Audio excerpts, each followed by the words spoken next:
intan paling mahal, mutiara paling berharga tidak lain adalah nilai-nilai keimanan. Kalau itu sudah tergadai, apalagi yang bisa kita banggakan dalam kehidupan ini? Kita merasa harta kita berharga, belum ada artinya ketimbang iman. Kedudukan kita punya nilai pun belum ada artinya ketimbang dengan nilai-nilai keimanan. Itu intan paling mahal, itu mutiara paling berharga. Harta baru ada manfaatnya kalau dilandasi dengan iman. Jabatan dan kedudukan baru terasa gunanya kalau dilandasi dengan keimanan. Kalau jabatan lepas dari iman, yang akan lahir Fir'aun baru. Jelas? Kalau harta terlepas dari iman, yang akan muncul adalah konglomerat korun. Kalau ilmu pengetahuan terlepas dari nilai dasar keimanan, maka yang akan muncul adalah ilmuwan pelacur yang menyalahkan yang benar, membenarkan yang salah untuk kepentingan pribadi. Dan kondisi seperti itu tidak akan membuat kita makin sehat. Menghadapi zaman susah, tetap jaga akidah, tetap pelihara keyakinan. Kesulitan bukan untuk ditakuti, untuk diatasi. Hidup adalah kerja keras, bukan keajaiban.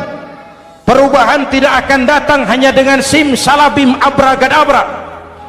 Perubahan tidak akan muncul hanya dengan berandai-andai. Perubahan tidak akan turun dari langit seperti turunnya embun di waktu malam. Perubahan adalah kerja keras, sehingga Al-Quran membimbing kita, innallaha la yughayyiru ma biqaumin hatta yughayyiru ma bi anfusihim. Allah tidak akan mengubah keadaan suatu bangsa kalau mereka tidak mau mengubah apa yang ada di dalam diri mereka.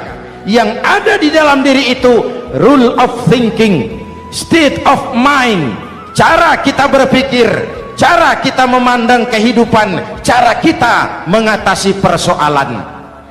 Boleh zaman berubah, akidah jangan sampai goyah.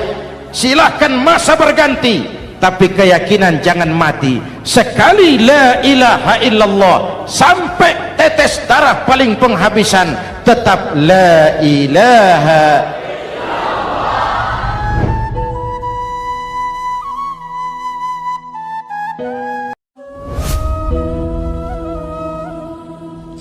Pantas saja kalau satu hari malaikat Jibril datang menasihati Rasulullah sallallahu alaihi wasallam, yang artinya juga menasihati kita semua. Apa kata malaikat Jibril kepada baginda Nabi? Ya Muhammad, ish ma syi'ta fa innaka mayyitun. Hai Muhammad, hiduplah semau kamu, tapi jangan lupa kamu pasti akan mati.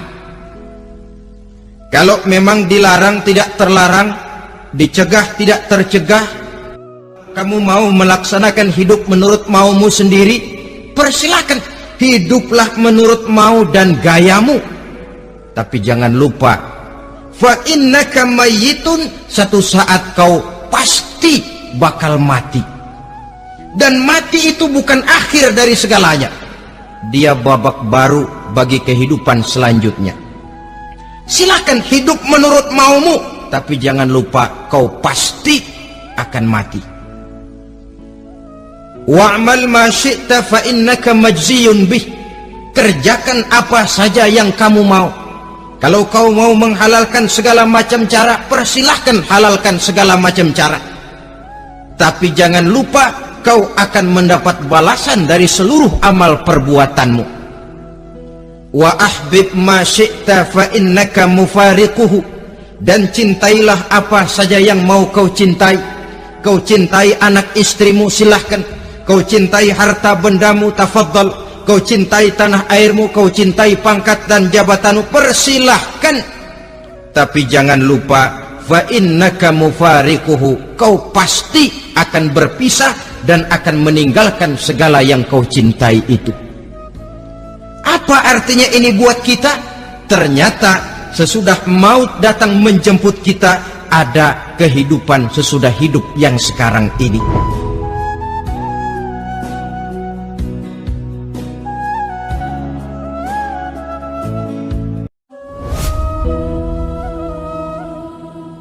Orang yang mengingat mati bukan lantas menjadi lemah dalam kehidupan, menjadi putus asa, sedikit semangat, terbentur kesulitan, mudah frustasi. Bukan itu tujuannya kita diperintah mengingat mati. Jelasnya Islam menganjurkan kita untuk mengingat mati guna maksud-maksud yang positif, supaya orang lalu sadar hidup ini cuma sebentar. Mumpung hidup, maka hidup yang singkat ini harus saya pergunakan dengan sebaik-baiknya, melakukan kebajikan yang sebanyak-banyaknya, menjauhkan rasa malas, menunggu keajaiban yang datang dari langit, berleha-leha, bermain-main, sementara maut kalau dia datang tidak pernah main-main. Persiapkan dirimu dengan takwa, sebab kamu tidak tahu apabila malam datang kamu masih bisa hidup apa enggak besok pagi.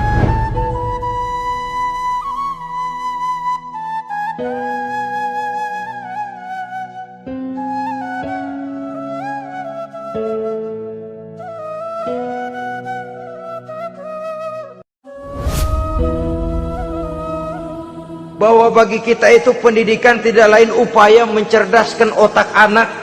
Jangan sampai sebab ini kelihatannya pembangunan makin maju, persaingan hidup makin tajam, tensi ekonomi semakin tinggi, sementara jumlah tenaga kerja dengan lapangan kerja yang tersedia jauh dari mencukupi. Jikalau tidak membekali anak dengan pendidikan yang menunjang lapangan pekerjaan, orang tua khawatir, takut sekali anaknya jadi gelandangan.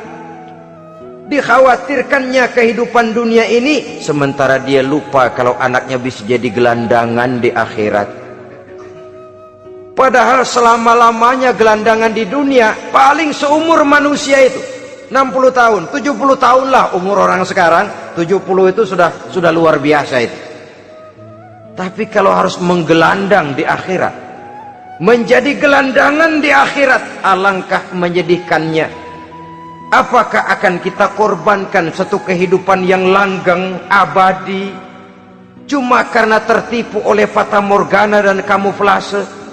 Kita korbankan yang sedikit, kita korbankan yang besar karena kita memilih yang sedikit. Dalam bahasa Al-Quran memang pernah diceritakan hidup ini hakikatnya perlombaan, saudara-saudara. Perlombaan.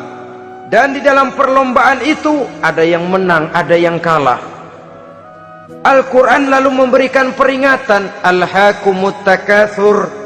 Kamu telah lalai karena berlomba-lomba memperbanyak harta, mempertinggi pangkat dan kedudukan, hatta zurtumul maqabir, sampai kamu akan masuk ke liang kubur baru sadar. Apalagi kalau napas sudah sampai di tenggorokan, persis Fir'aun. Hidup ini memang kita berlomba, berlomba dengan waktu, berlomba dengan umur, berlomba dengan tenaga, berlomba dengan tetangga.